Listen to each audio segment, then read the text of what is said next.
सभी लोगों को बहुत बहुत नमस्कार, गुड इवनिंग। आज हम एक नया टॉपिक लेके आए हैं जिसका नाम है भारतीय संविधान, इंडियन कॉन्स्टिट्यूशन।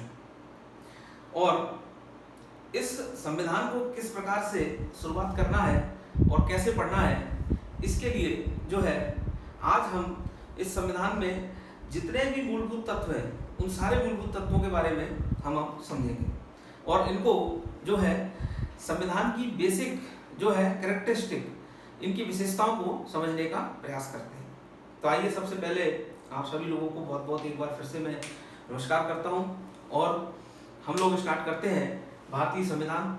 और इसके अंतर्गत हम जो है भारतीय संविधान को किस प्रकार से बनाया गया, बनाने के पीछे क्या उद्देश्य थे और इन सभी उद्देश्यों के पीछे कौन कौन सी मूल भावनाएं थी जो हमारे देश के महान नेताओं, स्वतंत्रता संग्राम से जुड़े हुए जो है बहुत सारे नेताओं की जो मूल भावनाएं थी, वो कौन कौन सी बातें इस संविधान में रखी गई, इन सबको हम लोग समझने का प्रयास करते हैं।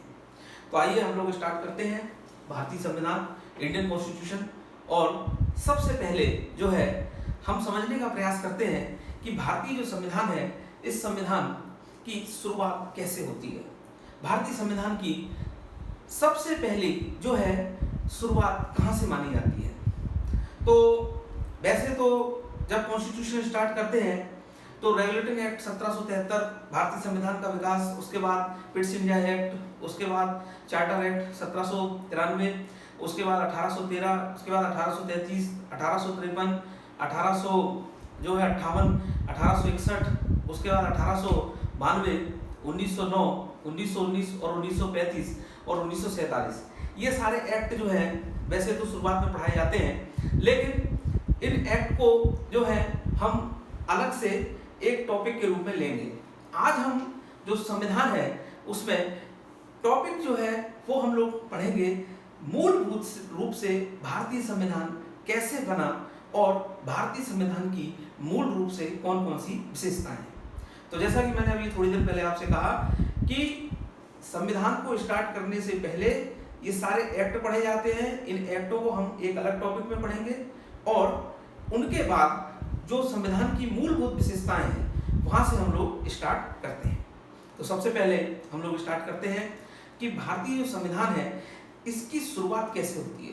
भारतीय संविधान कैसे जो है शुरुआत हुई, कैसे जो है भारतीय संविधान बनने का प्रयास हुआ। तो सबसे पहले उसमें 1895 में एक स्वराज विधेयक जो है ये बाल गंगाधर तिलक के द्वारा लाया गया और इसमें उन्होंने पहली बार संविधान निर्माण करने की बात कही गई। कुछ मूलभूत लक्षण जो है इस स्वराज विधेयक में दिखाई देते हैं। तो संविधान बनाने की शुरुआत को यही से माना जाता है 1895 के स्वराज विधेयक, जिसको बाल गंगाधर तिलक के द्वारा दिया गया था। उसके बाद भारत में संविधान निर्माण की प्रक्रिया आगे कैसे बढ़ी, इसके लिए 1922 में महात्मा गांधी ने ये कहा कि भारत का जो संविधान है वो भारतीयों के द्वारा निर्मित किया जाना चाहिए। उसके बाद 1924 में 1924 में मोतीलाल नेहरू ने ये कहा कि भारत का संविधान भारतीयों के द्वारा निर्मित किया जाना चाहिए। उसके बाद 1928 में जवाहरलाल नेहरू और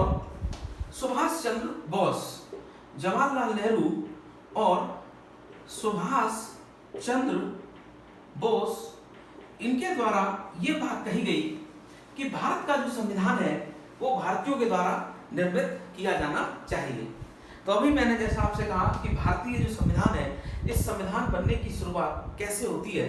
तो भारतीय संविधान की जो रूपरेखा है उसकी सबसे पहली शुरुआत 1895 से मानी जाती है। स्वराज विधेयक बाल गंगाधर तिलक के द्वारा दिया गया। उसके बाद 1922 में महात्मा गांधी ने कहा भारत का संविधान भारतीयों के द्वारा निर्मित किया जाना चाहिए। उसके बाद 1924 में मोतीलाल नेहरू के द्वारा भी यही बात कही गई। उसके बाद 1928 में जवाहरलाल नेहरू और सुभाष चंद्र बोस के द्वारा यह बात कही गई। उसके बाद जो है पहली बार 1934 में जो है एम.एन. रॉय जो है इनके द्वारा पहली बार जो है ये कहा गया औपचारिक रूप से संविधान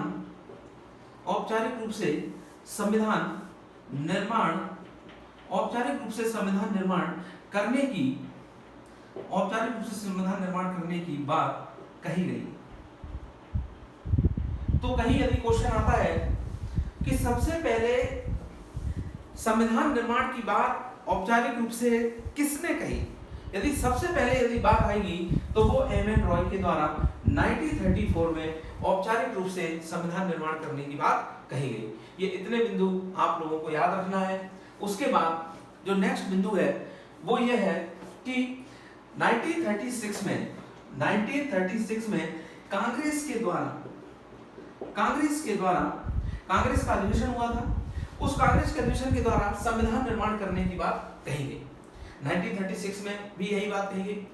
उसके बाद आप सभी लोगों को यदि पता हो कि 1940 में अगस्त प्रस्ताव में यही बात कही गई कि भारतीयों के लिए संविधान निर्माण जो है किया जाना चाहिए। अगस्त प्रस्ताव आप सभी लोगों को पता है, ये मैं बाद में डिटेल में बताऊंगा। अगस्त प्रस्ताव अंग्रेजों के द्वारा आया गया था। उसके बाद 1942 में क्रिप्स मिशन, ये आपको याद रखना है कि 1942 में ये जो क्रिप्स मिशन है, इस क्रिप्स मिशन में पहली बार अंग्रेजों के द्वारा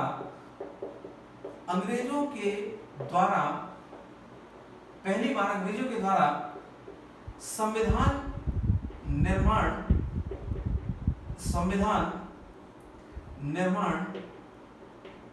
की बात कही गई, की बात स्वीकार की। तो इतने बिंदु जो मैंने अभी आपको बताए हैं, ये आपको बात याद रखनी है। भारत के संविधान का विकास कैसे हुआ, भारत के संविधान का निर्माण कैसे हुआ, इसकी शुरुआत हम 1895 तिलक महोदय के द्वारा स्वराज विधेयक रखा गया। इसमें यह कहा गया कि भारत का संविधान जो है कहीं ना कहीं भारतीयों के द्वारा निर्मित किया जाना चाहिए। 1922 में महात्मा गांधी ने यह बात कही, भारत का संविधान भारतीयों के द्वारा निर्मित किया जाना चाहिए। 1924 में मोतीलाल नेहरू के द्वारा यह बात कही गई। 1928 में जवाहरलाल नेहरू और सुभाष चंद्र बोस ने यह बात कही गई। उसके बाद आपको याद हो कि लाहौर जो कि रावी नदी के तट पर है, वहां पर 26 जनवरी 1930 को तिरंगे झंडे को फहराया गया और जवाहरलाल नेहरू के द्वारा यह घोषणा की गई कि भारत जब भी स्वतंत्र होगा तो वो स्वतंत्रता वाला जो दिवस होगा, गणतंत्र वाला जो दिवस होगा, वो 26 जनवरी के रूप में मनाया जाएगा। इसके बाद 1934 में ये आपको बिंदु याद रखना है, ये स्टार पॉइंट है। 1934 में एम.एन. रॉय के द्वारा औपचारिक रूप से संविधान निर्माण करने की बात कही गई। उसके बाद 1936 में कांग्रेस ने कहा कि भारत का संविधान भारतीयों द्वारा निर्मित किया जाना चाहिए। उसके बाद 1940 में अगस्त प्रस्ताव में ये बात कही गई कि जो भारत का संविधान है वो निर्मित होना चाहिए। ये पहली बार अंग्रेजों ने बात अप्रत्यक्ष रूप से स्वीकार की, लेकिन प्रत्यक्ष रूप से स्वीकार अंग्रेजों ने, यदि क्वेश्चन पूछा जाएगा कि भारत के संविधान निर्माण करने की बात अंग्रेजों ने पहली बार प्रत्यक्ष रूप से कब स्वीकार की गई, तो 1942 में क्रिप्स मिशन में पहली बार अंग्रेजों के द्वारा संविधान निर्माण करने की बात कही गई। ये बात आपको याद रखनी है। इतने बिंदु जो है आपको याद रखने हैं और मैं समझता हूँ ये सारे बिंदु जो है कुछ इंपॉर्टेंट है, इसमें से क्वेश्चन कई बार बन चुके हैं और इतनी बातें यदि आप लोगों को समझ पा रहे हैं तो हम इससे आगे बढ़ते हैं। 1942 के बाद आपको याद रखना है, मोस्ट इंपॉर्टेंट है 1946 में कैबिनेट मिशन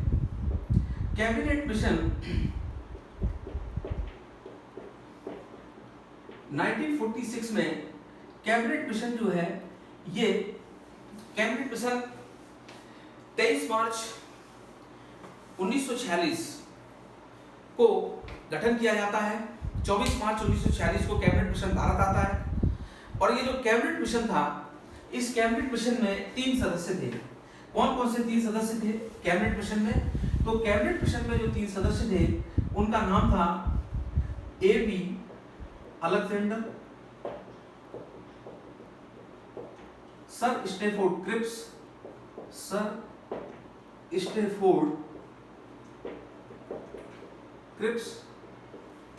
लॉर्ड पैथिक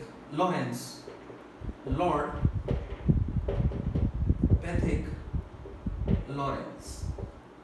ये 3 व्यक्ति कैबिनेट मिशन में थे और कैबिनेट मिशन की ही सिफारिशों के आधार पर संविधान सभा का गठन किया गया। तो यहां से मोस्ट इंपॉर्टेंट क्वेश्चन निकलता है, कैबिनेट मिशन की ही सिफारिशों के आधार पर, कैबिनेट मिशन की सिफारिशों के आधार पर, कैबिनेट मिशन की सिफारिशों के आधार पर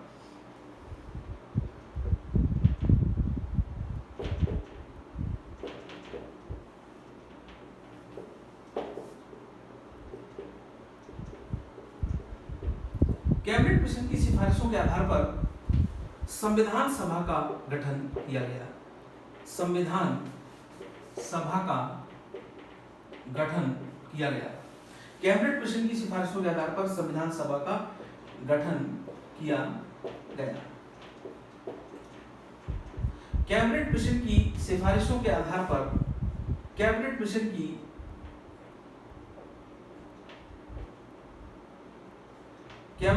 सिफारिशों के आधार पर संविधान सभा का गठन किया है।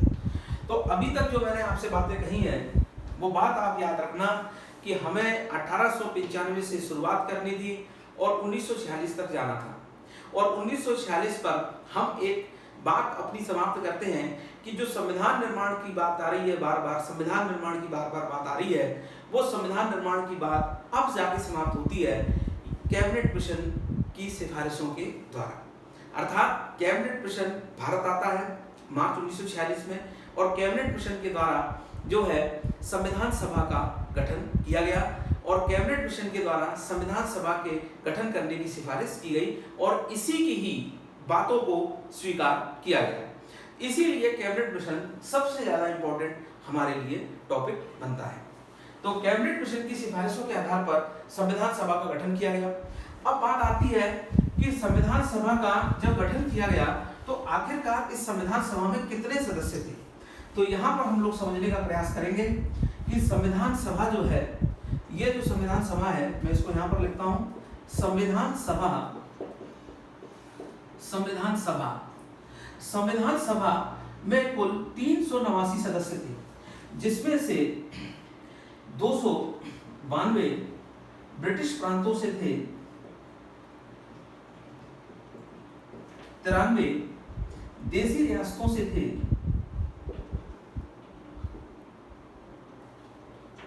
रियासतों से थे, और जो 4 सदस्य थे वो चीफ कमिश्नरी क्षेत्रों से थे। ये बात मैं आपसे कहना चाह रहा हूं कि संविधान सभा का गठन कैबिनेट मिशन की सिफारिशों के आधार पर हुआ। संविधान सभा का गठन कब हुआ? तो जुलाई 1946 को,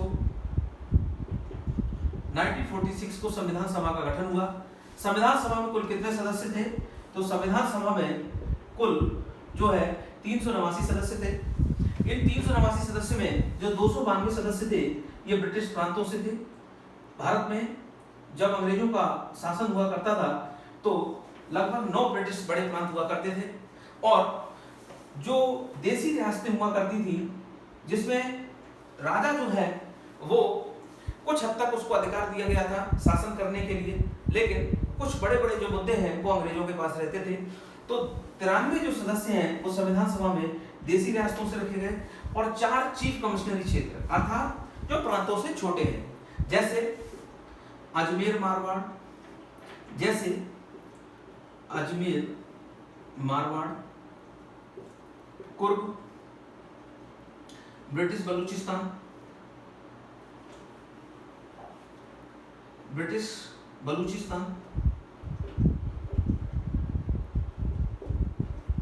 दिल्ली।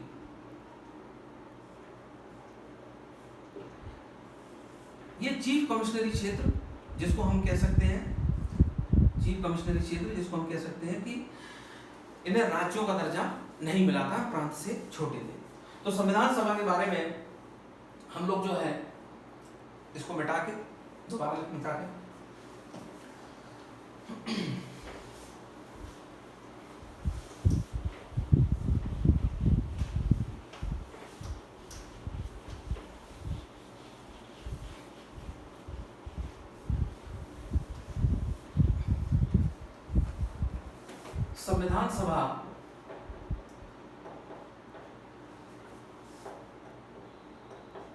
संविधान सभा का गठन कैबिनेट मिशन की सिफारिश में हुआ जुलाई 1946 को। संविधान सभा में 389 सदस्य थे, जिसमें 292 ब्रिटिश प्रांतों से थे, 93 सदस्य देसी रियासतों से थे, देसी राजा और रजवाड़े, इसे हम देसी रियासत कहते हैं, और जो 4 सदस्य थे वो 4 सदस्य चीफ कमिश्नरी क्षेत्र। वो कौन कौन से थे? तो दिल्ली, अजमेर मारवाड़,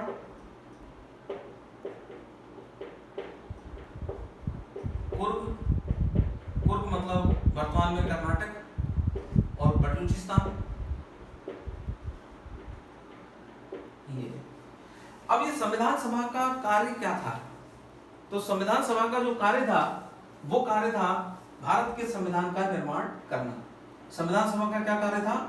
तो संविधान सभा का जो कार्य था वो था भारत के संविधान का निर्माण करना। अब संविधान सभा को ये जिम्मेदारी दी गई कि भारत के संविधान का निर्माण कैसे करना है। तो हम लोग यहाँ से शुरुआत करते हैं कि संविधान सभा के द्वारा ये उसे जिम्मेदारी दी गई कि भारत के संविधान का निर्माण कैसे करना है। तो सबसे पहले भाई इतना बड़ा संविधान बनाना है भारत का, तो संविधान को बनाने के लिए इसको छोटे छोटे टुकड़ों में बांटा जाएगा। तो क्या किया गया? इसको अनेक समितियों में बांटा। संविधान का निर्माण करने के लिए संविधान का निर्माण जो है ये कार्य सौंपा गया संविधान सभा को। अब संविधान सभा कैसे संविधान का निर्माण करेगी? तो उसके लिए उसने अनेक टुकड़ों में छोटी छोटी जो है समितियों में इस पूरे संविधान का बंटवारा कर दिया कि आप ये बना दोगे, आप वो बना दोगे, आप ये बना दो। उससे क्या होगा कि बहुत आसानी से संविधान बन जाएगा। ठीक है, मेरी बात समझ में आ रही है? तो आपको यहाँ से समझना है कि संविधान सभा जो है इसको मुख्य जिम्मेदारी दी गई संविधान का निर्माण करने। तो यहाँ से कुछ क्वेश्चन पेपर में पूछे जाते हैं।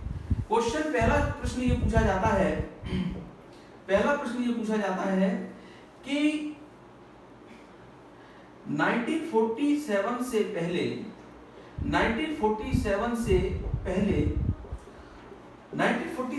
पहले संविधान सभा क्या संसद का कार्य कर रही थी? तो आपको उत्तर देना है हाँ। 1947 से पहले संविधान सभा ही संसद के रूप में कार्य कर रही थी, अर्थात संविधान सभा के जो सदस्य थे वही संसद सदस्य के रूप में माने गए। दूसरा जो प्रश्न है वो आपको याद रखना है कि संविधान सभा में जो प्रत्येक सदस्य है संविधान सभा में, वो प्रत्येक सदस्य 10 लाख की जनसंख्या पर लिया गया। संविधान सभा में प्रत्येक सदस्य कितनी जनसंख्या पे लिया गया? 10 लाख की जनसंख्या पे प्रत्येक सदस्य लिया गया। तीसरा जो प्रश्न बनता है, ये मोस्ट इंपोर्टेंट क्वेश्चन है, मैं इनको स्टार लगा देता हूँ। ये सारे जो है स्टार क्वेश्चन है, आपको ये सारे क्वेश्चन रट के जो है वो घोल के पी जाना है। ठीक है, संविधान सभा में प्रत्येक सदस्य 10 लाख की जनसंख्या पर लिया गया। ठीक है, संविधान सभा में यहाँ पे शॉर्ट में लिख देता हूं मैं, संविधान सभा में प्रत्येक सदस्य 10 लाख की जनसंख्या पे लिया गया। तीसरा क्वेश्चन आपको याद रखना है कि संविधान सभा में महिला सदस्यों की संख्या कितनी थी? संविधान सभा में महिला सदस्यों की संख्या कितनी थी? संविधान सभा में महिला सदस्यों की संख्या कितनी थी? तो संविधान सभा में महिला जो सदस्य थे उनकी संख्या पहले 10 थी, फिर 5 बढ़ा दी गई, तो टोटल कितनी महिलाएं थी? 15। संविधान सभा में महिला सदस्यों की संख्या कितनी थी? 15। अगला क्वेश्चन जो आपको याद रखना है, मोस्ट इंपॉर्टेंट है, संविधान सभा में सबसे ज्यादा सदस्य कहां से लिए गए? तो सबसे ज्यादा जो सदस्य हैं, सबसे ज्यादा जो सदस्य हैं वो कहां से लिए गए? तो सबसे ज्यादा जो सदस्य है वो संयुक्त प्रांत, जिसे आज हम यूपी कहते हैं, कहां से लिए गए? संयुक्त प्रांत। संयुक्त प्रांत यहां से कितने लिए गए? 55। कुछ किताबों में इसको 54 भी देते हैं, लेकिन हम इसको 55 मानेंगे, ठीक है। दूसरे नंबर पे सदस्य कहां से लिए गए? तो दूसरे नंबर पे जो है मद्रास प्रांत से सदस्य लिए गए। कितने लिए गए? 49 सदस्य मद्रास प्रांत से लिए गए। ये बात आपको याद रखनी है, ठीक है। मोस्ट इंपॉर्टेंट क्वेश्चन है, ये मैं आपसे डिस्कस कर रहा हूं। चौथा, इसके बाद अगला जो क्वेश्चन आएगा कि संविधान सभा में सबसे ज्यादा सदस्य संयुक्त प्रांत से थे, उसके बाद मद्रास प्रांत से 49 सदस्य थे। अगला जो क्वेश्चन पूछा जाएगा कि संविधान सभा में सबसे महत्वपूर्ण समिति कौन सी थी? तो संविधान सभा की जो सबसे महत्वपूर्ण समिति थी उसका नाम था प्रारूप समिति। कौन सी समिति थी? प्रारूप समिति। प्रारूप समिति, डॉक्टर, इसके अध्यक्ष कौन थे? डॉक्टर भीमराव अम्बेडकर। इसमें 7 सदस्य। मैं अभी सब ये दोबारा फिर से डिटेल में बताऊंगा, अभी सिर्फ मैं इंपॉर्टेंट क्वेश्चन आपके सामने डिस्कस कर रहा हूँ, ठीक है। मैं अभी आने वाला हूँ एक बार फिर से इन सब पे, इनको सबको एक बार फिर से डिटेल में बताने पे, पर मैं अभी ये कुछ 4-5 लाइनें हैं ये मैं आपके सामने डिस्कस करा रहा हूँ, ठीक है। संविधान सभा में कौन सी एकमात्र ऐसी रियासत थी जिसने भाग नहीं लिया था? तो आपको याद रखना है कि संविधान सभा में वो कौन सी रियासत थी जिसने भाग नहीं लिया था? तो उसका नाम था हैदराबाद। क्या नाम था उसका? हैदराबाद। हैदराबाद ऐसी रियासत थी जिसने संविधान सभा में भाग नहीं लिया था। हैदराबाद ऐसी रियासत थी जिसने संविधान सभा में भाग नहीं लिया। हैदराबाद ऐसी रियासत थी जिसने संविधान सभा में भाग नहीं लिया। क्लियर है? अगला क्वेश्चन इसमें बनेगा संविधान सभा में कि भाई संविधान सभा में जो है सबसे ज्यादा सदस्य किस समिति में थे? तो मूल अधिकार, ठीक है। जो मूल अधिकार जो समिति थी, मूल अधिकार जो समिति थी उसमें सबसे ज्यादा सदस्य थे। इसके बाद संविधान सभा में से कौन सा क्वेश्चन बन सकता है? तो इसके बाद संविधान सभा में ये क्वेश्चन बनेगा कि जो संविधान सभा है, इस संविधान सभा में सबसे महत्वपूर्ण जो कार्य है, सबसे महत्वपूर्ण कार्य है, वो कार्य किसने किया? अर्थात संविधान सभा के पूरे संवैधानिक सलाहकार कौन थे? तो आपको याद रखना है संविधान सभा के जो संवैधानिक सलाहकार थे उनका नाम था BN राव। ये आपको मोस्ट इंपोर्टेंट क्वेश्चन याद रखना। संविधान सभा के संवैधानिक सलाहकार कौन थे? तो BN राव। इतनी बातें आपको संविधान सभा में याद रखनी है। उसके बाद अब मैं आपसे सामने कुछ बातें जो है इसी की लेके आ रहा हूं संविधान सभा की।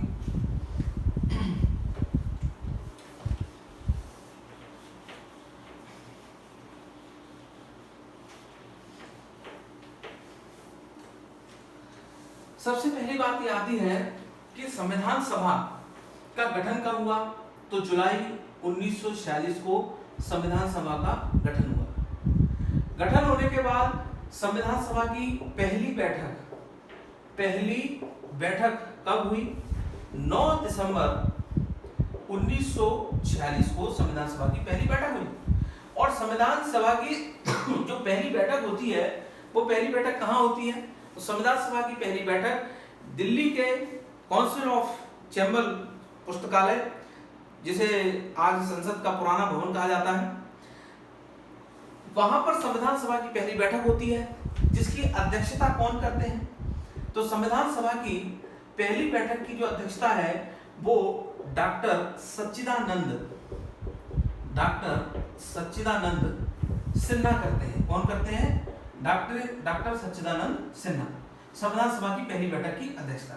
संविधान सभा की दूसरी बैठक कब होती है? संविधान सभा की जो दूसरी बैठक होती है वो होती है 11 दिसंबर। संविधान सभा की जो दूसरी बैठक होती है वो होती है 11 दिसंबर 1946 को। और इस बैठक में संविधान सभा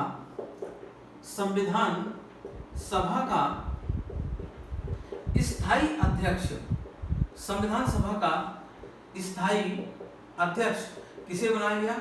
तो भारत के जो पहले राष्ट्रपति बने थे उनका नाम था डॉक्टर राजेंद्र प्रसाद। डॉक्टर राजेंद्र प्रसाद।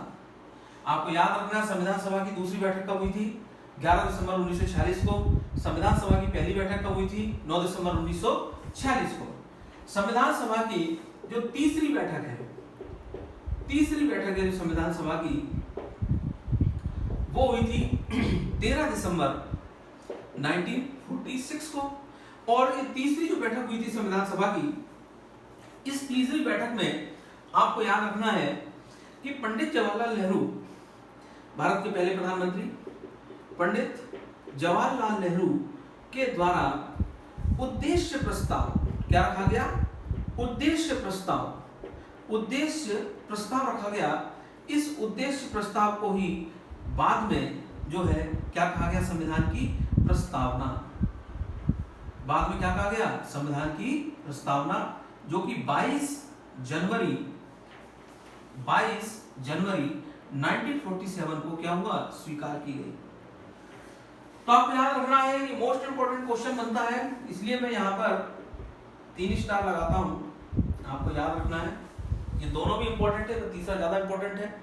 संविधान सभा की तीसरी बैठक 13 दिसंबर 1946 में हुई, जिसकी अध्यक्षता जिसमें पंडित जवाहरलाल नेहरू के द्वारा उद्देश्य प्रस्ताव को रखा गया। इस तीसरी बैठक में पंडित जवाहरलाल नेहरू के द्वारा उद्देश्य प्रस्ताव को रखा गया और इस उद्देश्य प्रस्ताव को ही बाद में क्या कहा गया? प्रस्तावना कहा गया। और ये जो उद्देश्य प्रस्ताव था इसको स्वीकृति कब मिली? 22 जनवरी 1947 को। ये बात आपको इतनी याद रखनी है। अब संविधान सभा जो है वो अपना कार्य कर रही है और उसका मुख्य कार्य है संविधान का निर्माण करना। वो अपने संविधान का निर्माण करती जा रही है। ये संविधान के लिए, जैसा कि शुरुआत में मैंने आपसे कहा कि संविधान का निर्माण करने के लिए अनेक समितियों का गठन किया गया। तो लगभग कुल कितनी समितियों का गठन किया गया? तो आपको याद रखनी है लगभग जो है 22 समितियां। यहाँ कहीं कहीं 23 और 24 भी रहता है, पर छोटी बड़ी सब मिला के जो है लगभग 22 समितियों का गठन किया गया। अब इनमें कुछ जो समितियां हैं हम उनमें चर्चा करते हैं कि जो संविधान सभा का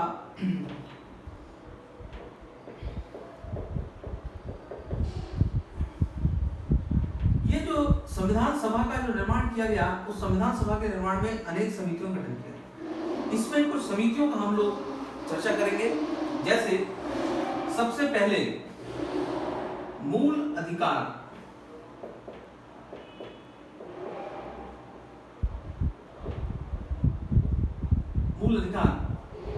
और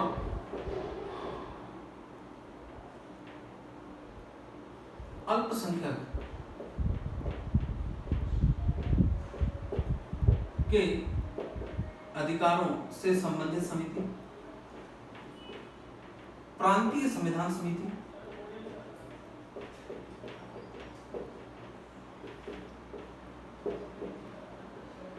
इसके अध्यक्ष कौन थे? तो इनके जो अध्यक्ष थे वो थे भारत के पहले गृह मंत्री सरदार वल्लभ भाई पटेल। यहां पर मैं लिख देता हूं सरदार पटेल, यह आपको याद रखना है। उसके बाद संघ शक्ति समिति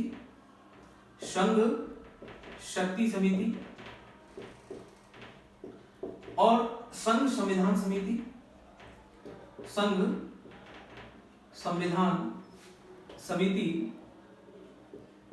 इसके अध्यक्ष कौन थे? तो इनके अध्यक्ष थे JL नेहरू, यह आपको याद रखना है। उसके बाद एक कंफ्यूजन होता है झंडा समिति में JB कृपलानी का भी नाम आता है, HC मुखर्जी का भी नाम आता है और डॉक्टर राजेंद्र प्रसाद। आज हम इस चीज को क्लियर करते हैं, ठीक है।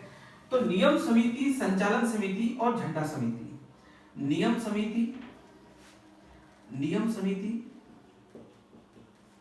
संचालन समिति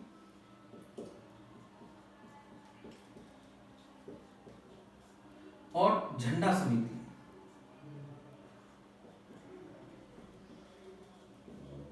इसके अध्यक्ष कौन थे? इनके जो अध्यक्ष थे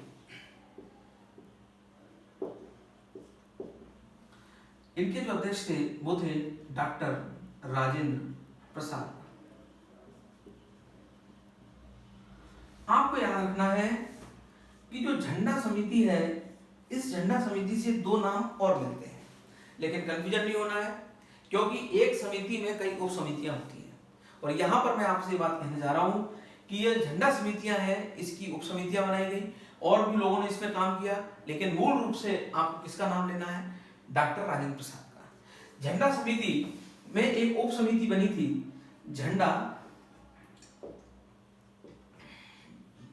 तदर्थ समिति।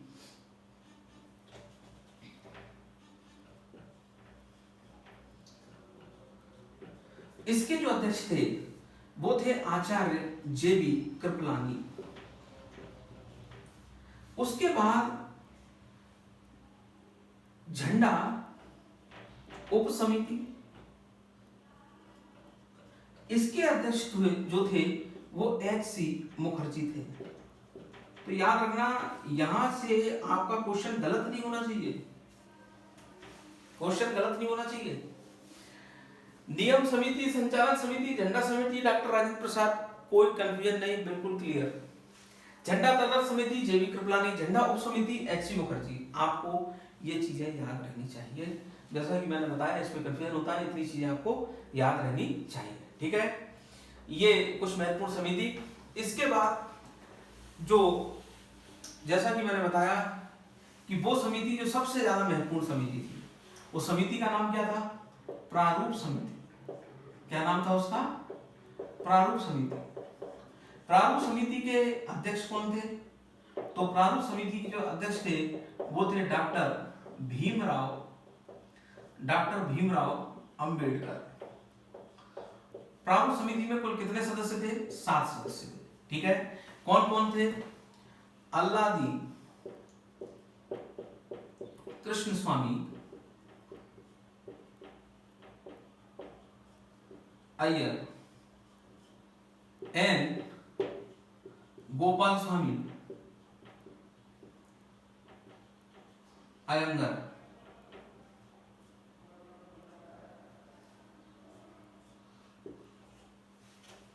N Madhavrao,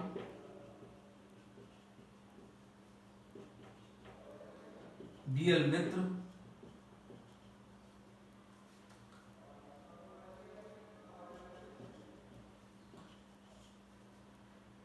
DP. Khaitan, T T. Krishnamachari,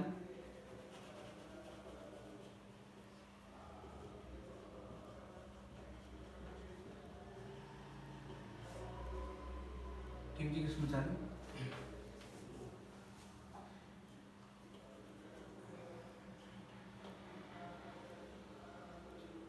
ये कौन सा है इसमें? के मुंशी, ये के मुंशी, ये होगा। इस पे याद रखना, जो एन माधव राव है, एन माधव राव, इनके स्थान पर दूसरे व्यक्ति आए थे, ये बीच में हट गए थे, और टी.टी. कृष्णमाचारी थे, इनके स्थान पर डी.पी. खेतान आए थे। ठीक है, तो ये, और 7वें सदस्य डॉक्टर भीमराव अम्बेडकर। ये आपको इतनी चीजें याद रखनी है। ठीक है, तो प्रारूप समिति, इस प्रारूप समिति के अध्यक्ष कौन थे? डॉक्टर भीमराव अम्बेडकर। कितने सदस्य थे? 7 सदस्य थे। ठीक है, एन गोपाल स्वामी रहेगा, अल्लादी कृष्ण, सैयद मोहम्मद सादुल्लाह। ठीक है, सैयद मोहम्मद सादुल्लाह। ठीक है, तो बी.एल. मित्र और डी.पी. खेतान। अब ये देखिए, Alladi Krishnaswamy Iyer, N Gopalaswami Ayyangar, N Madhavrao. N Madhavrao के बाद में कौन आए थे? बी.एल. मित्र, सैयद मोहम्मद सादुल्लाह, और उसके बाद टी.टी. कृष्णमाचारी, इसके स्थान पे, इनके स्थान पे डी.पी. खेतान, और जो है के मुंशी। ये प्रारूप समिति जो है आपको याद रखनी है, बहुत महत्वपूर्ण समिति है। प्रारूप समिति के अध्यक्ष कौन थे? तो डॉक्टर भीमराव अम्बेडकर प्रारूप समिति के अध्यक्ष थे। इतनी बातें पढ़ने के बाद अब हम लोग आगे बढ़ते हैं और संविधान जो सभा का निर्माण हुआ, संविधान सभा में कुल कितने सदस्य थे, संविधान सभा का कैसे गठन हुआ, भारतीय संविधान का निर्माण कैसे हुआ, ये सारी चीजें पढ़ने के बाद अब हम हमारे जो संविधान है उस संविधान के बारे में अंतिम कुछ बातों पर पहुंचते हैं। ठीक है, जैसे हम लोग समझते हैं कि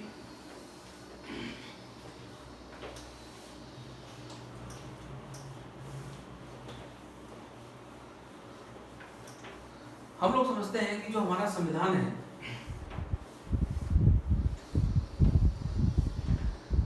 संविधान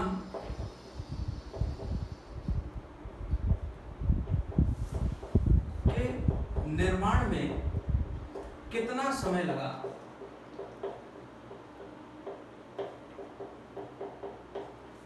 2 वर्ष 11 माह और 18 दिन। कितना रुपए खर्च हुआ? 6.4 करोड़ रुपए। संविधान सभा की अंतिम बैठक 24 जनवरी 1950। संविधान सभा की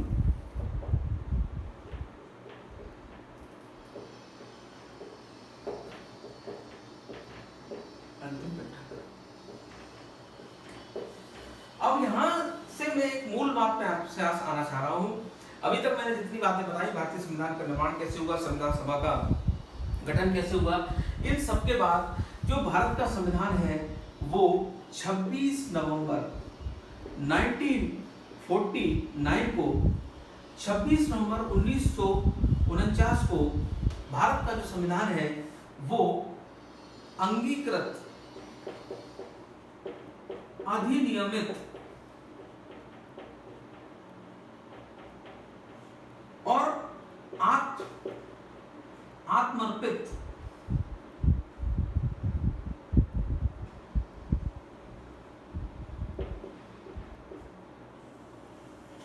किया गया। 26 नवंबर 1949 को भारत का संविधान अंगीकृत किया गया, अधिनियमित किया गया, एडॉप्ट किया गया, अंगीकृत किया गया, एडॉप्ट किया गया, अधिनियमित किया गया, आत्मर्पित किया गया।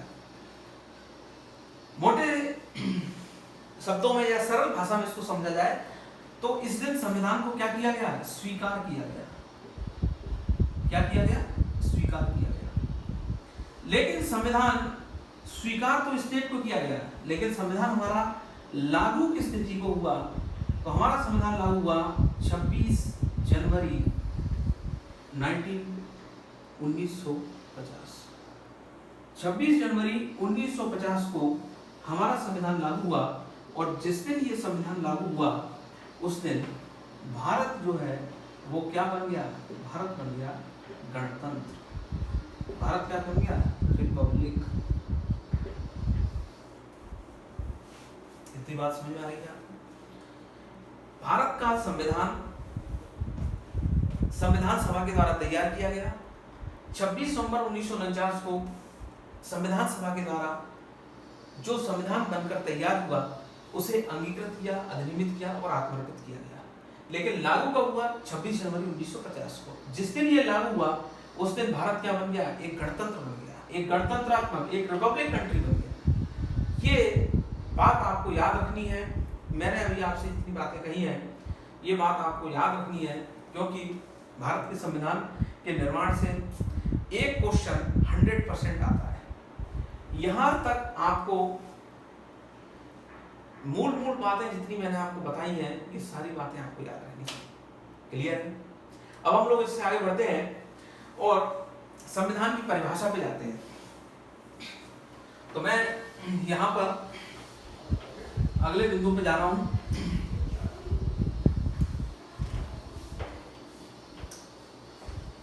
संविधान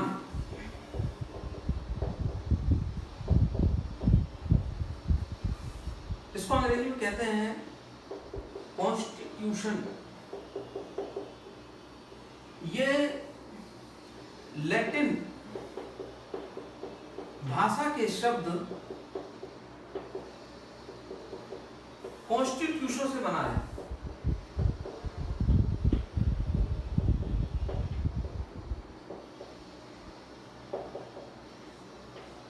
जिसका अर्थ होता है विधान या कानून निर्माण करना। और हिंदी में जो संविधान है ये सम प्लस विधान से मिलकर बना है। इसका अर्थ क्या होता है? सम का मतलब होता है सम्यक, विधान का अर्थ होता है कानून, अर्थात सम्यक ढंग से, अच्छे ढंग से कानून का निर्माण करना। ये हो गया हमारा संविधान। हमारा जो संविधान है, ये संविधान की कभी परिभाषा मान लीजिए पूछ जाए, लैटिन भाषा के शब्द कॉन्स्टिट्यूशन से बना है और इसका अर्थ होता है विधान या कानून का निर्माण करना। और संविधान जो कि हिंदी में दो शब्दों से मिलकर बना है, सम धन विधान, अर्थात सम का मतलब है सम्यक या अच्छा, अच्छे ढंग से कानून का निर्माण करना संविधान। अब यहाँ पर जो है मैं आपसे नेक्स्ट हमारे संविधान के पहले टॉपिक पे आने जा रहा हूँ। आपको याद रखना है जो हमारा संविधान निर्माण हुआ, इस संविधान को कहा जाता है उधार का संविधान। क्यों कहा जाता है अभी मैं आपको बताऊंगा।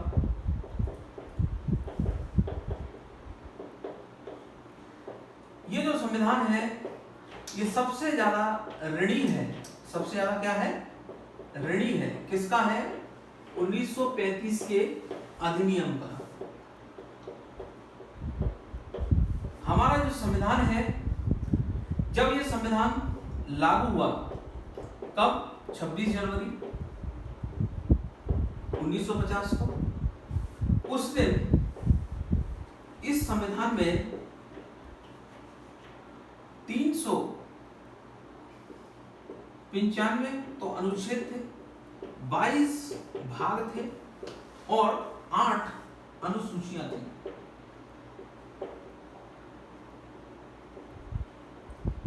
शेड्यूल ये क्या है ये मैं सब आपको समझाऊंगा। इतनी बात समझ में आ रही? ये सब क्या है मैं इसको डिटेल में आपको समझाऊंगा। हमारे संविधान को उधार का संविधान कहा जाता है। क्यों कहा जाता है इस प्रश्न पे थोड़ा सा मैं अभी आपसे डिस्कस करने वाला हूं। हमारा संविधान सबसे ज्यादा ऋणी किसका है? 1935 के अधिनियम का। क्यों है? क्योंकि लगभग सीधे 250 से ज्यादा आर्टिकल 1935 के अधिनियम से लिए गए हैं। आप समझ सकते हैं हमारा जो संविधान है, इस संविधान में एक बहुत बड़ा भाग कहां से लिया गया है? 1935 के अधिनियम से। इसलिए हमारा संविधान ऋणी है। किसका? 1935 के अधिनियम का। हमारा संविधान लागू हुआ 26 जनवरी 1950 को। जिस दिन लागू हुआ उस दिन कितने अनुच्छेद थे? 395, 22 भाग थे और 8 अनुसूचियां थी। कितनी अनुसूचियां थी? तो 8 अनुसूचियां थी। ये बात समझ में आ रही है आप लोगों को? जो हमारा जो संविधान है, इस संविधान के अंतर्गत ये सारी बातों को हम लोग डिटेल में पढ़ेंगे। अब आते हैं कि ये जो संविधान है हमारा, इस संविधान के बारे में कुछ लोगों ने बहुत सारी बातें कही हैं। जैसे हमारा जो संविधान है, इस संविधान को कहा जाता है कि केंद्र की तरफ अधिक झुकाव है।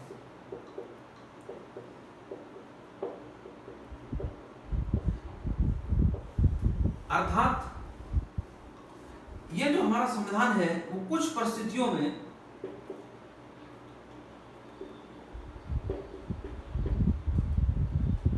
कैसे हो जाता है? एकात्मक, यूनिटरी। हमारा संविधान कुछ परिस्थितियों में कैसा हो जाता है? एकात्मक। वैसे जो हमारा संविधान है उस संविधान में संघात्मक शासन व्यवस्था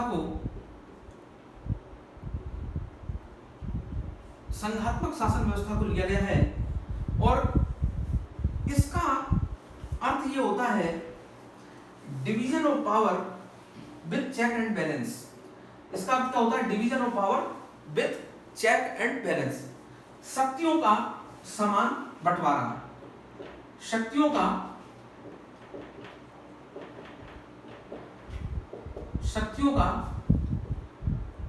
समान बंटवारा, अर्थात ये केंद्र है, ये राज्य है, तो केंद्र और राज्यों के बीच में शक्तियों का बंटवारा होना चाहिए। ये संघात्मक शासन प्रणाली की विशेषता होती है। ये बात आपको याद रखनी है।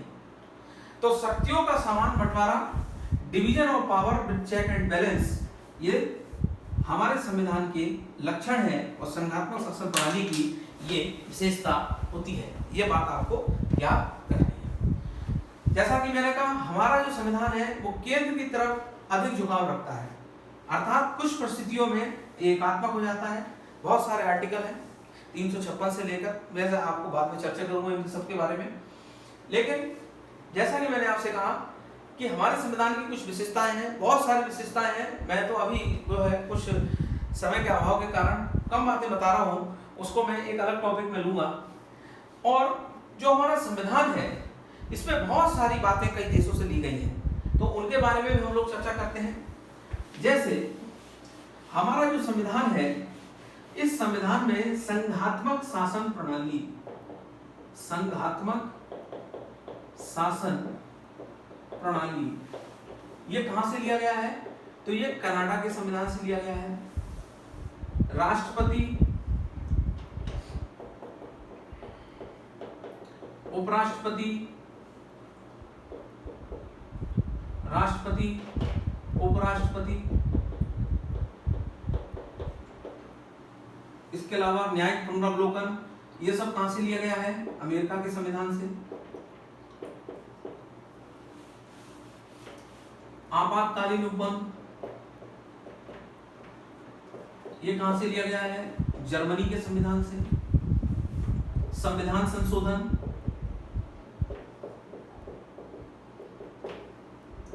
ये कहां से लिया गया है? तो दक्षिण अफ्रीका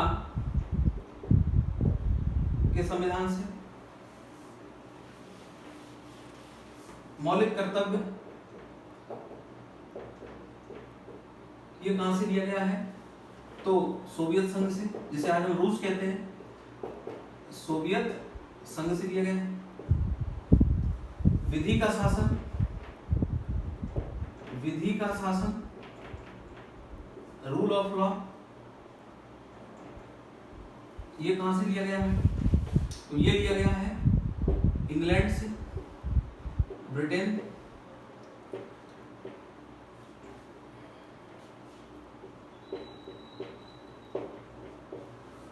संसदीय शासन व्यवस्था,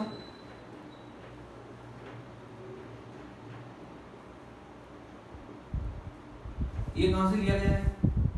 तो ये भी कहां से लिया गया है? ब्रिटेन से लिया गया है। एकल नागरिकता, ये कहां से लिया गया है? ये भी ब्रिटेन से लिया गया है। इसके अलावा मूल अधिकार, ये भी कहां से लिया गया है? अमेरिका से। मूल अधिकार, फंडामेंटल राइट्स। फिर समवर्ती सूची, प्रस्तावना की भाषा कहां से लिया गया है? ऑस्ट्रेलिया से। फिर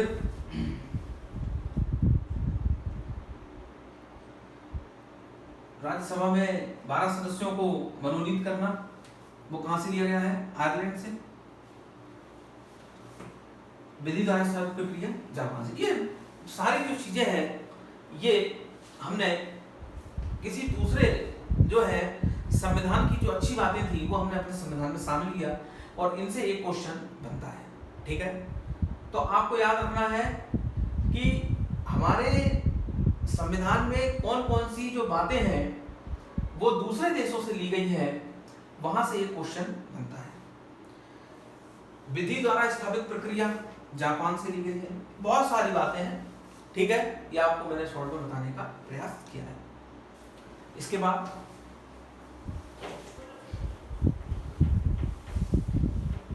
कुछ बातें हैं वो हम समझने का प्रयास करते हैं।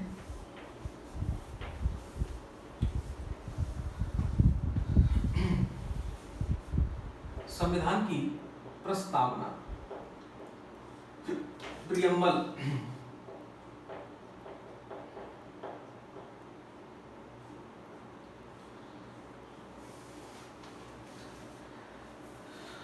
संविधान की प्रस्तावना, जैसा कि मैंने बताया था कि संविधान सभा की जो तीसरी बैठक हुई थी उसमें पंडित जवाहरलाल नेहरू के द्वारा उद्देश्य प्रस्ताव पर रखा गया था।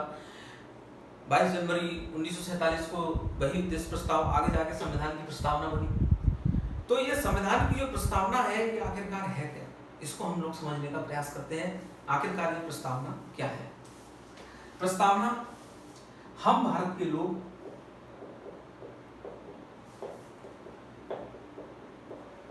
भारत को एक संपूर्ण प्रभुत्व संपन्न समाजवादी पंथ निरपेक्ष गणतंत्रात्मक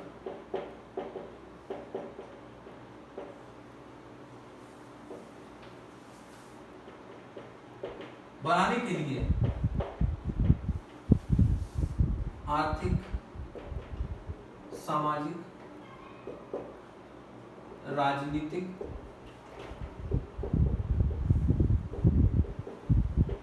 धर्म, उपासना,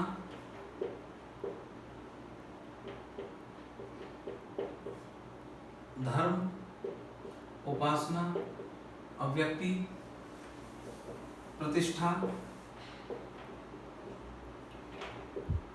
मानने का अवसर आज दिनांक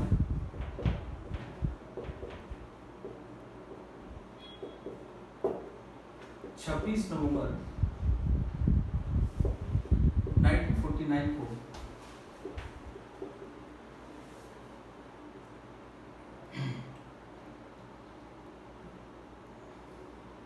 मिति मार्ग शुक्ल सप्तमी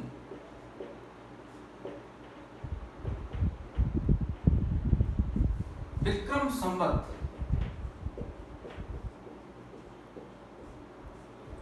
2006 को अंगीकृत, अधिनियमित और आत्मर्पित करते हैं। ये क्वेश्चन पेपर में पूछा जा चुका है एक बार। मिति मार्ग शुक्ल सप्तमी, मिति मार्ग हिंदू कैलेंडर जो हमारा हिंदू पंचांग उसके अनुसार मिति मार्ग शुक्ल सप्तमी विक्रम संवत 2006। अब प्रस्तावना क्या है? हम भारत के लोग भारत को एक संपूर्ण प्रभुत्व संपन्न समाजवादी पंथ निरपेक्ष गणतंत्रात्मक राज्य बनाने के लिए, गणतंत्रात्मक राज्य संपूर्ण प्रभुत्व संपन्न समाजवादी, हम भारत के लोग भारत को एक संपूर्ण प्रभुत्व संपन्न समाजवादी पंथ निरपेक्ष गणतंत्रात्मक राज्य बनाने के लिए एवं अव्यक्ति, उपासना, स्वतंत्रता, प्रतिष्ठा, अवसर की समानता दिलाने के लिए, आर्थिक, राजनीतिक समानता जो है दिलाने के लिए एवं उनके सभी जो है तब तक के लिए जब तक के लिए जो है ये संविधान जो है हम लोग लागू करते हैं। और आज दिनांक 26 नवंबर 1949 को मिति मार्ग शुक्ल सप्तमी विक्रम संवत 2006 को अंगीकृत, अधिनियमित, आत्मर्पित करते हैं। तो हमें ये ऊपर की 3-4 लाइनें जो है वो याद रखनी है। इनको बताने से पहले मैं 2-3 बात बताना चाहूंगा। पहली बात यह है कि मोस्ट इंपॉर्टेंट है। भारतीय राजनीति के जो पिता हैं वो किसे कहा जाता है? भारतीय राजनीति के पिता जो है कौटिल्य को कहा जाता है। राजनीति शास्त्र का जो पिता है वो किसे कहा जाता है? अरस्तु को कहा जाता है।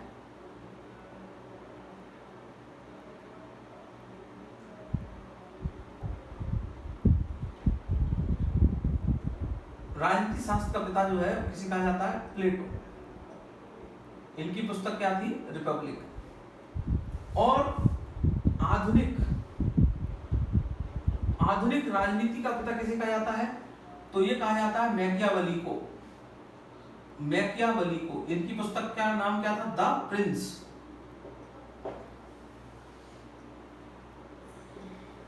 उसके बाद सबसे पहले 1215 में मैग्ना कार्टा, 1688 में गौरवपूर्ण क्रांति, उसके बाद 1786, 1776, 1786, 1789, 1917, मतलब फ्रांसीसी क्रांति, अमेरिकी क्रांति और रूसी क्रांति, ये सब कहीं ना कहीं संविधान के निर्माण करने की बात कहते हैं। तो इन सबको हम लोग बाद में पढ़ेंगे। ये अच्छे टॉपिक हैं, बहुत डिटेल में पढ़ेंगे। अभी हम प्रस्तावना के बारे में समझने का प्रयास करते हैं कि जो प्रस्तावना है वो आखिरकार है क्या।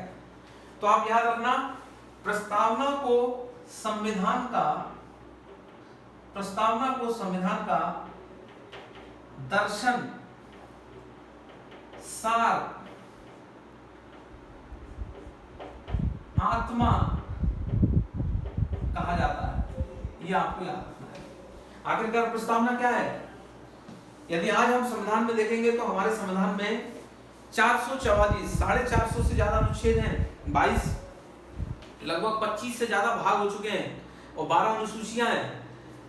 लेकिन इस पूरे संविधान का जो सार है, जो निष्कर्ष है, वो निष्कर्ष क्या है? प्रस्तावना। इसीलिए भारतीय संविधान की प्रस्तावना जो है, इसको क्या कहा जाता है? संविधान का दर्शन कहा जाता है, संविधान का सार कहा जाता है, संविधान की आत्मा कहा जाता है। और ये जो प्रस्तावना है, ये संविधान का सबसे कीमती अंग है। ये पंडित गोपाल भार्गव ने कहा है। क्या कहा है? पंडित गोपाल भार्गव, प्रस्तावना संविधान का सबसे कीमती अंग है। प्रस्तावना संविधान का सबसे कीमती अंग है। Most important part of constitution is क्या? प्रीएम्बल। सुभाष कश्यप ने कहा है कि प्रस्तावना वो आधारशिला है जिस पर संविधान रूपी इमारत खड़ी है। सुभाष कश्यप आप सबको पता होगा। सुभाष कश्यप ने कहा है कि प्रस्तावना वो आधारशिला है जिस पर संविधान रूपी इमारत खड़ी है। और इस प्रस्तावना की यदि हम चर्चा करें तो आप याद रखना, प्रस्तावना है क्या? प्रस्तावना इस पूरे संविधान का क्रक्स है, पूरे संविधान का निचोड़ है, पूरे संविधान का दर्शन है, पूरे संविधान की आत्मा है। और आपको याद रखना है कि जो प्रस्तावना है, ये प्रस्तावना संविधान का सबसे महत्वपूर्ण भाग है। प्रस्तावना के बारे में हम लोग पढ़ते हैं। प्रस्तावना कहा है, हम भारत के लोग भारत को एक संपूर्ण प्रभुत्व संपन्न, समाजवादी, पंथनिरपेक्ष, गणतंत्रात्मक राज्य बनाने के लिए। आखिरकार ये जो हम भारत के लोग हैं, ये शब्द आए कहां से? याद रखना, हम भारत के जो लोग शब्द हैं, we the people of India, ये जो शब्द है ये लिए गए हैं अमेरिका के संविधान से। We the people of American, ये कहां से लिया गया है? अमेरिका के संविधान से। हम भारत के लोग और हम लोग, ये शब्द किसके हैं? तो हम लोग जो शब्द हैं ये किसके हैं? ये रूसो के हैं। रूसो सोशल कॉन्ट्रैक्ट जिसकी पुस्तक थी, आधुनिक जो है गणतंत्र, लोकतंत्र का पिता कहा जाता है रूसो। इसने जो है सोशल कॉन्ट्रैक्ट में बहुत सारी बातें बताई। तो हम लोग शब्द किसके हैं? रूसो के हैं। रूसो, इसकी पुस्तक का नाम क्या था? The social contract. ठीक है। हम भारत के लोग अर्थात we the people of India, ये कहां से लिए गए हैं? अमेरिका के संविधान से।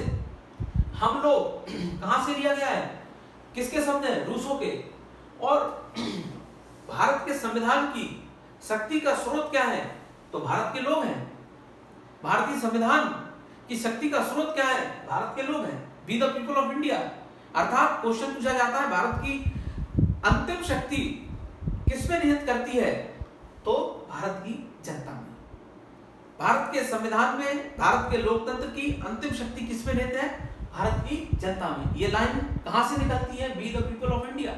हम भारत के लोग। कहां से लिया गया है? अमेरिका से। हम लोग किसके शब्द हैं? रूसों के। रूसों की किताब का नाम क्या है? Social contract. भारत को एक संपूर्ण प्रभुत्व संपन्न, इसको कहा जाता है सोवरेनिटी, संपूर्ण संप्रभुता।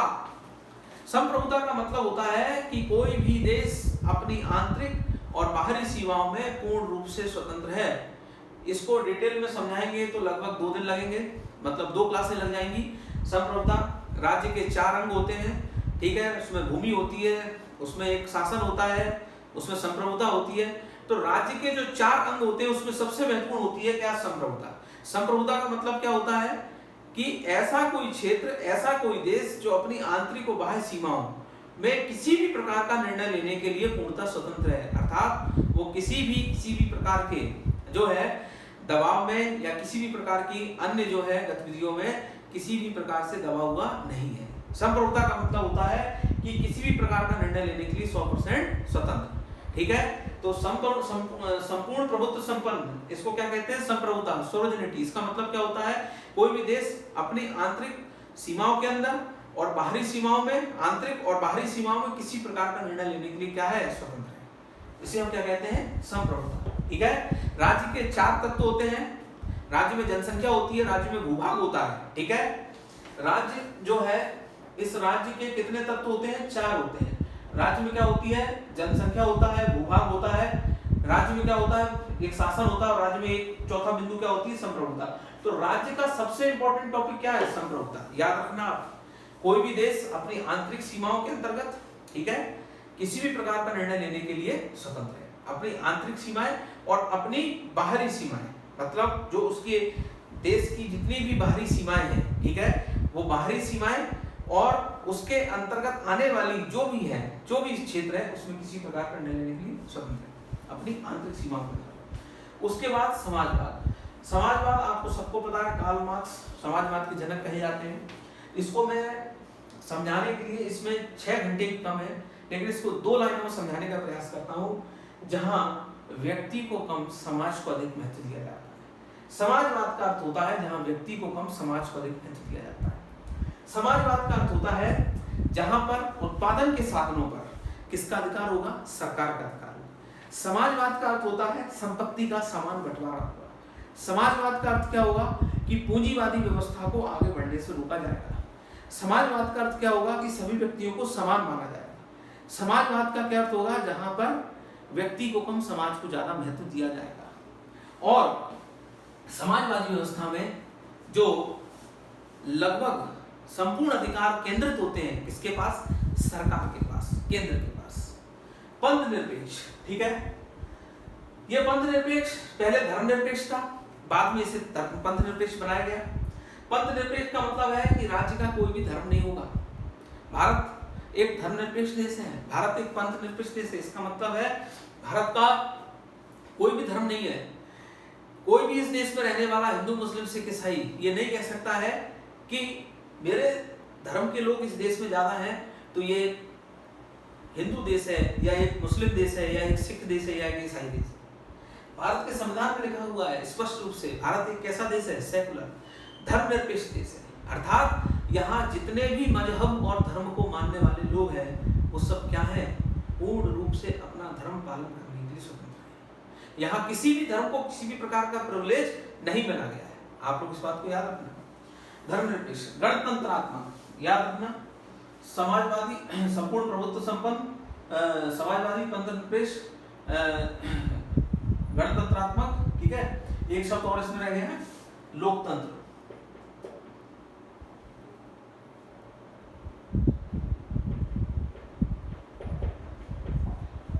गणतंत्र, गणतंत्र का मतलब क्या होता है?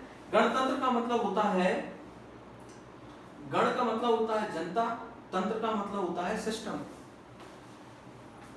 जहां पर जिस देश में हेड ऑफ द स्टेट, राज्य का प्रमुख जनता के द्वारा प्रत्यक्ष या अप्रत्यक्ष रूप से निर्वाचित होगा, उसे क्या कहते हैं? गणतंत्र।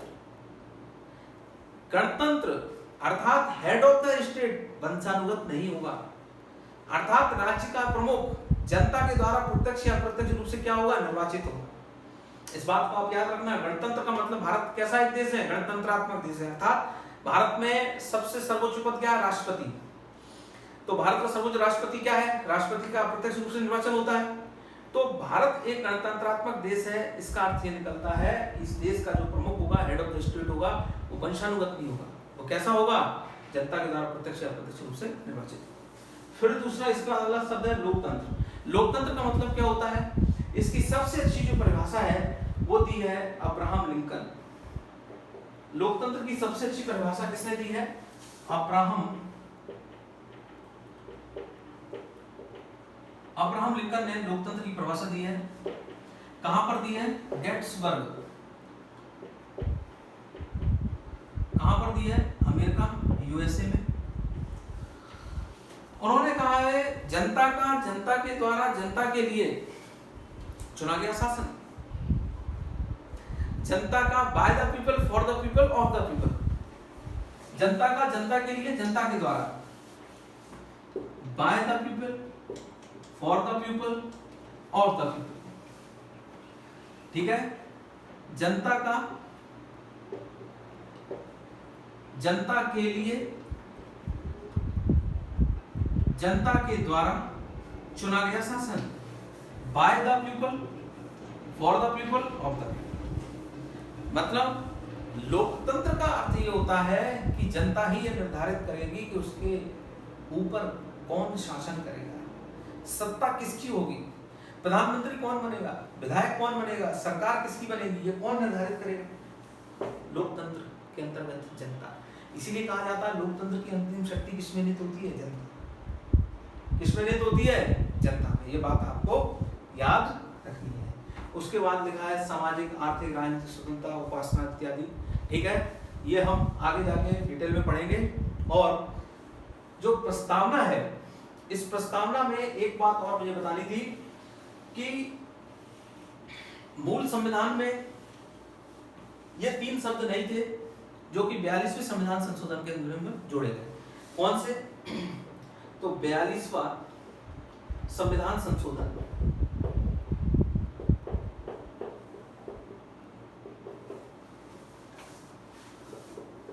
इसमें जो 3 शब्द जोड़े गए, समाजवाद, पंथ निरपेक्ष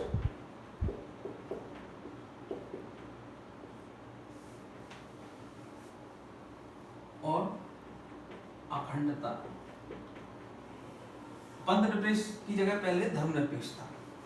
तो आप लोग याद रखना 42वें संविधान संशोधन 1976, उसमें 3 शब्द जोड़े गए, समाजवाद, पंथ निरपेक्ष और तीसरा शब्द क्या है? अखंडता। ये 3 शब्द हमारी प्रस्तावना में नहीं थे, 42वें संविधान संशोधन के द्वारा जोड़े गए। और इस प्रस्तावना के बारे में मैंने आपसे पूरी चर्चा की है। ये संविधान का जो है सबसे महत्वपूर्ण भाग है। और ये प्रस्तावना के बारे में जैसा कि मैंने आपको बताया, इस संविधान का दर्शन सारात्मक कहा जाता है। प्रस्तावना हम भारत के लोग भारत को एक संपूर्ण समाजवादी, पंथनिरपेक्ष, गणतंत्रात्मक लोकतंत्र बनाने के लिए सामाजिक, आर्थिक, राजनीतिक, उपासना, धर्म, व्यक्ति इत्यादि आज दिनांक 26 नवंबर 1949 मिति मार्च 7वीं विक्रम संवत 2006 को अंगीकृत अधिनियमित करते हैं। तो ये जहां तक आज हमने ये समझा है, आपको ये समझना है कि संविधान का विकास कैसे हुआ, संविधान सभा का निर्माण कैसे हुआ, कौन कौन सी बातें हुई, ये सारी बातें आज मैंने आपके सामने रखी है। और इन सब बातों में एक क्वेश्चन एग्जाम में जरूर मिलता है, क्योंकि ये संविधान के सबसे महत्वपूर्ण टॉपिकों में से है। क्योंकि शुरुआत यदि हम यहाँ से करते हैं और ये चीजें हमें यदि नहीं पता हो तो आगे हमें पढ़ने में दिक्कत आती है। दूसरी बात यह है कि ये तो केवल एक हमने ओवरव्यू लिया है। अब हम जो नेक्स्ट हमारी क्लास होगी उसमें हम ये जो हमने संविधान पढ़ा है, इसके टॉपिक को डिटेल में लेते हुए आगे बढ़ेंगे और उसके बाद हम लोग संविधान के अनुसूचियां, संविधान के भाग और संविधान के अंतर्गत आर्टिकल 1 से एक एक करके शुरुआत करेंगे। तो आशा करता हूँ आपको ये सारी चीज़ें समझ में आई होंगी। इन्हीं सब बातों के साथ आप सभी लोग पढ़ते रहें, हिम्मत बनाए रखें, जोश बनाए रखें। इन्हीं शब्दों के साथ बहुत बहुत धन्यवाद। नमस्कार। भारत माता की जय।